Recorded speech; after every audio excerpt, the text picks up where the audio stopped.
Welcome back. We are now going to get into the heart of Mayor's Corner. Welcome again, Mayor. Thank you very much, Tom. Uh, Due to scheduling conflicts and stuff, we haven't covered the last couple city council meetings, and we Right. plan to do this. But one thing I want to talk about, most of the meetings go 3.5 hours, Yes. and occasionally we've had one a little bit longer. So last night it started at 6:30. At quarter to 11, with just a few little tiny non-essential things left, I left. hmm I had to get my beauty rest. So I talked to, who did I talk to this morning? I talked to Tony Stewart, hmm and he said, I asked him if he stayed. He said, yes, the meeting went on to 12:15 or later. What on earth did I miss? We we covered various subjects, but we just didn't rush through things. We had questions that were asked. The last thing on the agenda was a request to join, write a support letter to Ventura County to uh, cancel, perhaps postpone all gun shows at the Ventura County Fairgrounds. Now, we ended up voting. I wanted to let all the council members have their say on that and share opinion. So, we decided that it really wasn't in our purview. It wasn't in our bailiwick to deal with that. So we voted 4-1 to just stay out of other people's business for the time being. But that took quite a bit of conversation. Myself, I did not get home till 12:30. Yeah. It was a long one. We also reviewed our Citizens Oversight Committee for monetary reviews concerning Measure U, and whether we're going to have 5 members, 3 members, and what that membership should be comprised of. What backgrounds do we want out of these individuals? It's going to be a application process, which means that people that are interested in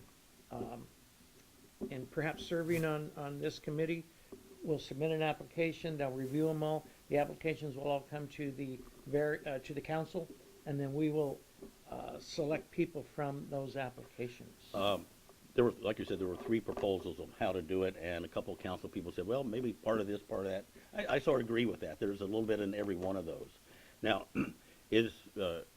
what I want to do is be able to announce when these applications will be available for people to get in, and how are they going to do it? Do you have that set up yet? Good question. We did not decide that at the time. That is something that staff would arrive at, the application and the date that it would go out. So I would assume within the next 2 meetings, we'll have that down. And I believe we may even be, we could put things in, or application forms, or information about the application forms, and the utilities bills, things like that, the water bill, et cetera, to spread it throughout the city.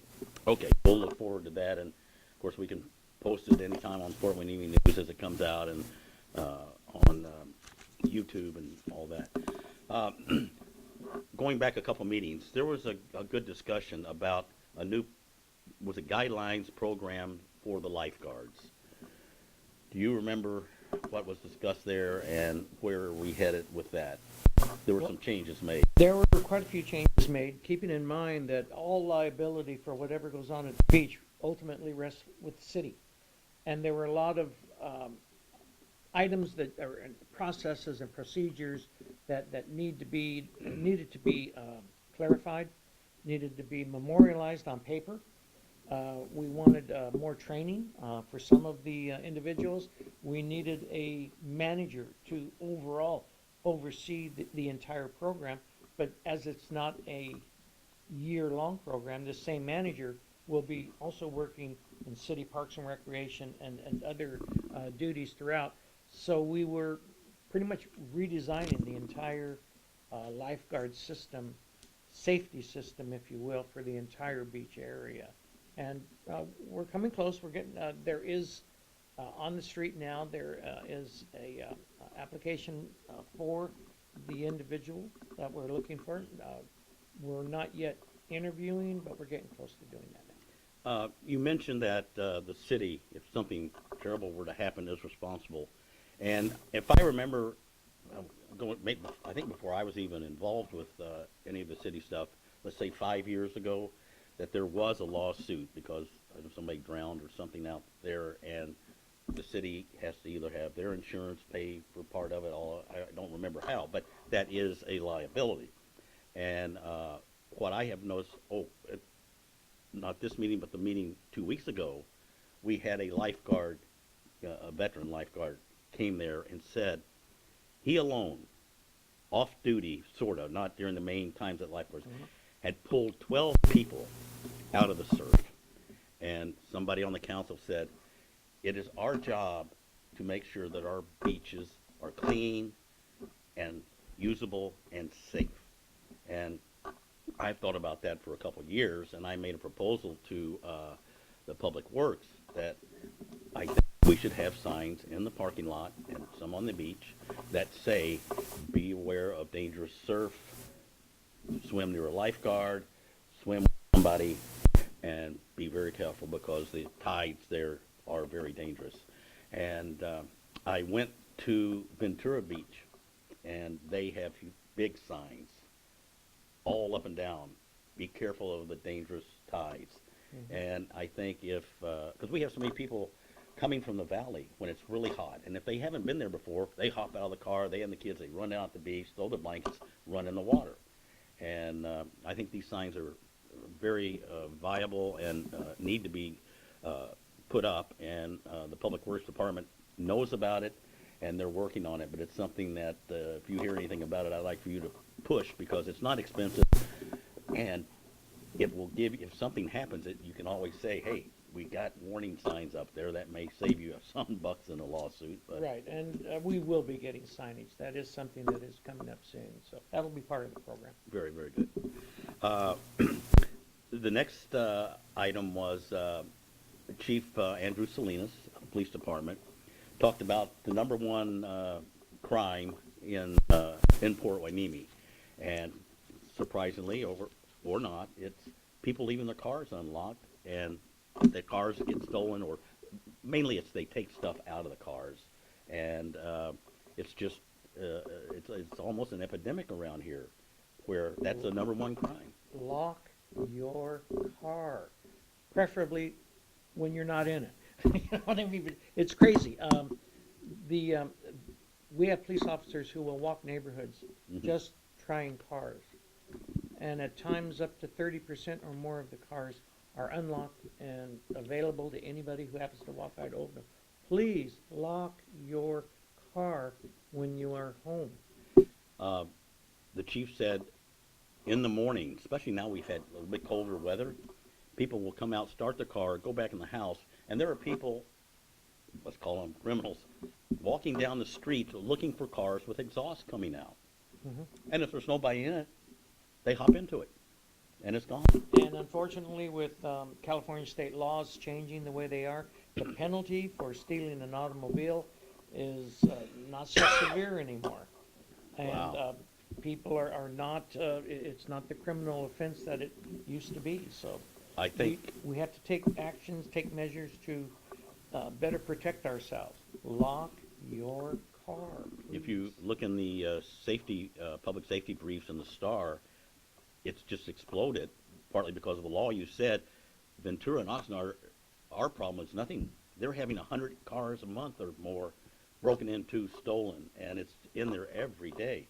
And all you have to do is click one button. When you and I were little tots, I remember my dad saying to everybody in the car, lock your door when you get out. So 4 of us had to. Because every door had to be locked separate. You're right, we didn't have that. So it's really sad that Now just use your fob, yeah, lock it up. that'll do it. That'll do it. Okay, so, the wheel lock. You want to explain that?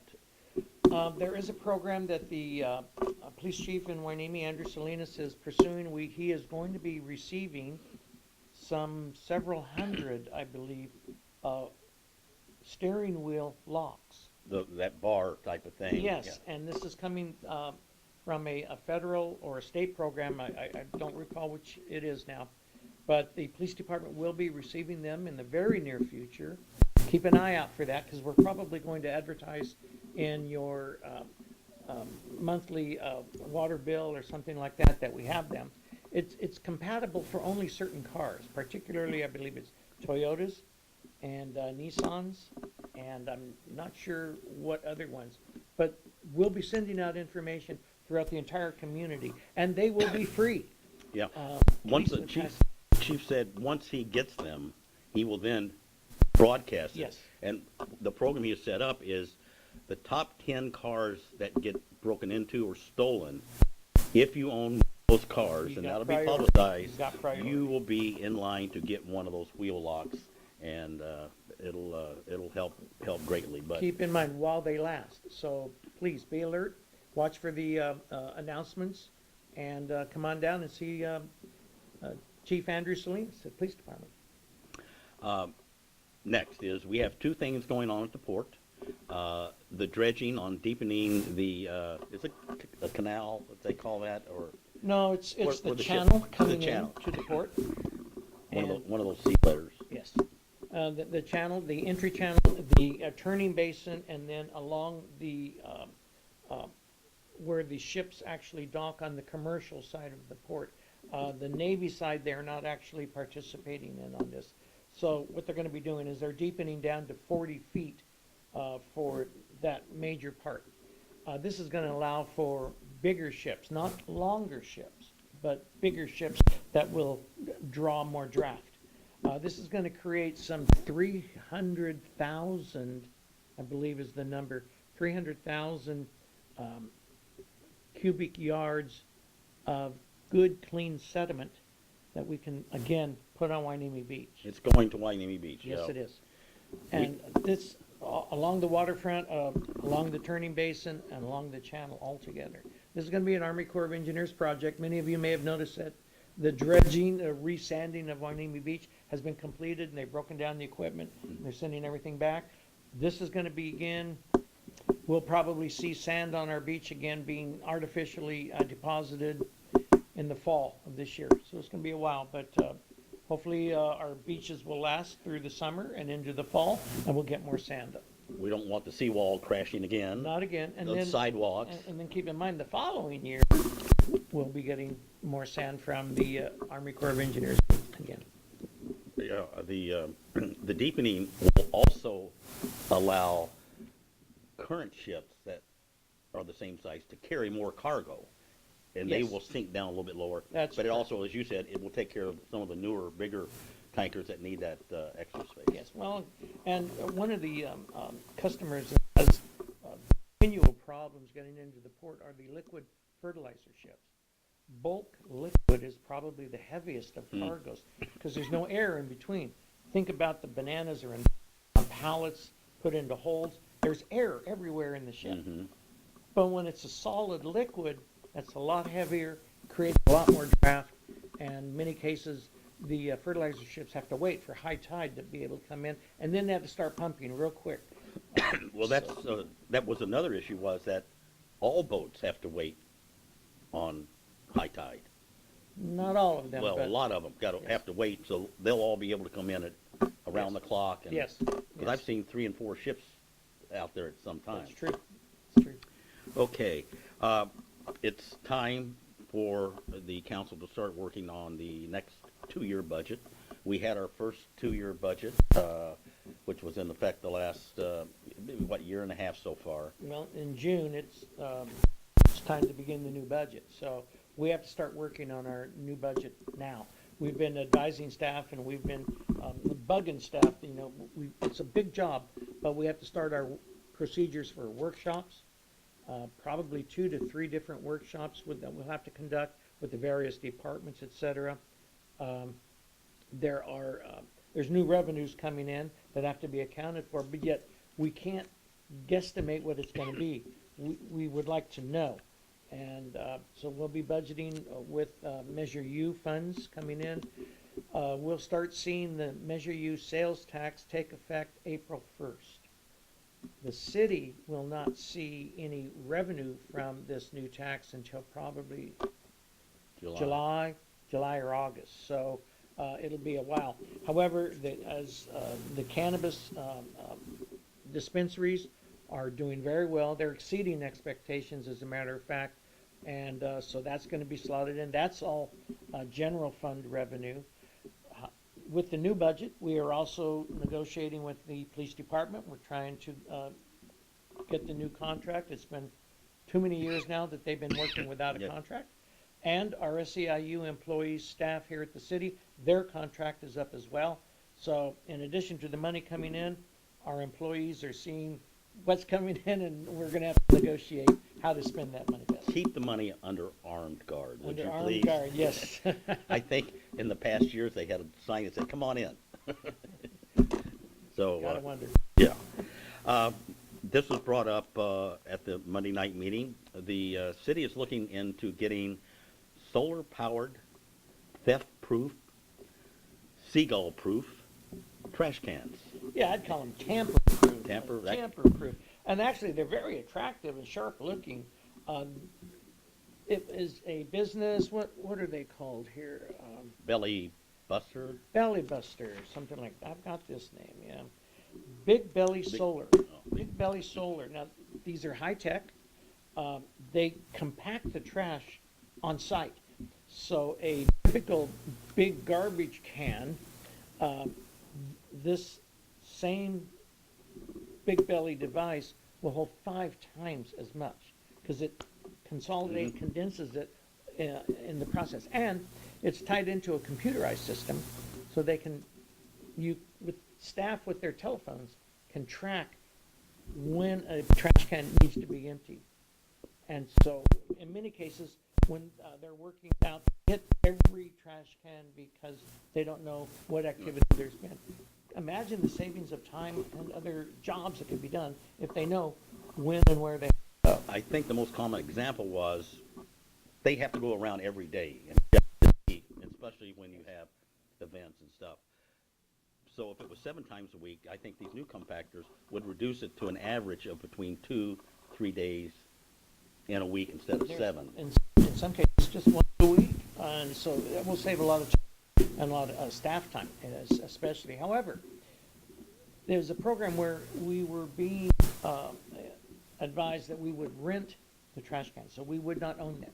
We would rent them for a 5-year period for $65,000 a year. That was for 20 of them, right? For 20 of them, $3,250 each every year, or for the whole program every month, and just continually renewing this.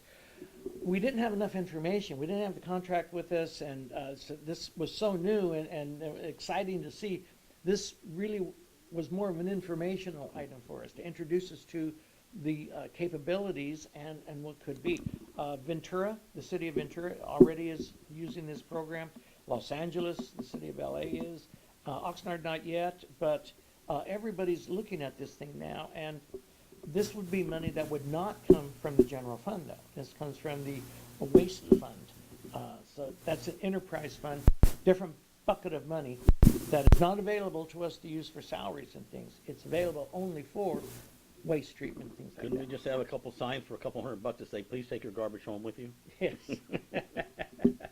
That would help. But it's Well, what would help is if people start using the trash cans, more of them. The comment was made, do the trash cans issue instructions on how to teach people to empty throw their trash. In many cases, we still have litter bugs out on the beach. well, trash and graffiti are some of the biggest complaints that the people make, because everybody around here goes to the beach a couple times a week or something, and they see it. And it's our home. This is our Right. home. Got to throw trash away, please. Just like your mom always telling, "Willie, pick that up." Thomas, when my mother said, "Carlton Thomas," ooh, Pick it I was up. in trouble. Another thing that was discussed is about 2 years ago, Councilmember Fig introduced the strategic action plan, which the council voted to take up and work on, and I think we've gotten 30 to 40% of the items on there have been done or are being worked on. And there was a company that came in and wanted to make a proposal at the city's request, show them how they could enhance on this, make it better, include more things, and it was a range anywhere from $45,000 to $72,000. How does that stand? Was this the first time you guys had really heard about that? Yes, Okay. and we are looking to add to the general plan that we have there, the strategic plan, if you will. There were some elements we want to add to the new strategic plan. We want to look at the beach a little bit more and what we can do out there. Staff enhancement, police department, we need more strategic planning for that direction. But we have, in essence, 3 new council members. I'm still in my first term, 4 new council members in that aspect. So we have a lot to learn still. A lot of team building exercises and that need to be done. And you know, we want to better communicate, not just with the city. We want to better communicate with staff within the city and with our neighbors. And we're setting up these various community committees, and this is an important part of building our program to bring our community closer together. So there will be details that will be in this agreement. We'll talk about it more as time goes on, though. We look forward to doing this. Well, I hope it works out and provides a way to make you guys able to work on things more efficiently. Yes. Coming up, it's a week from tomorrow. The police putting on the community cannabis meeting, where at 6 o'clock next Thursday at the community center behind the library, they're going to have about a 2-hour session where all aspects of cannabis are going to be discussed. The chief's going to talk about the policing. We'll have vendors there to talk about what they do. The cannabis dispensaries will be there to explain how they operate and question and answer. So I think that'll be an event that people would be very interested to get up to date on and hear from it. I know you and the city council are very excited about the way the business is starting out. And we're learning a lot of things, and we would love to be able to share many of the lessons that we're learning about this business, and I think this is an opportunity just for that. Chief Salinas, no doubt, has to be one of the best educated police chiefs in the state of California on cannabis issues, business-related issues, and questions we would have never thought of before that are just routine for their industry. Please show up at that. It's going to be at the Irving Carpenter Center, March 28th, I believe is the date, Thursday. Very informative. It'll start at 5 o'clock? 6 o'clock. Go to about 8. I think there will be refreshments. Free food. Free food? Yes. There'll be food there. So please mark your calendars, 6 o'clock Thursday, March 28th. Everything you ever wanted to know about cannabis. We'll be there. Mayor, thank you very much. Thank you very much. Thank all of you for watching this, and we'll see you next month.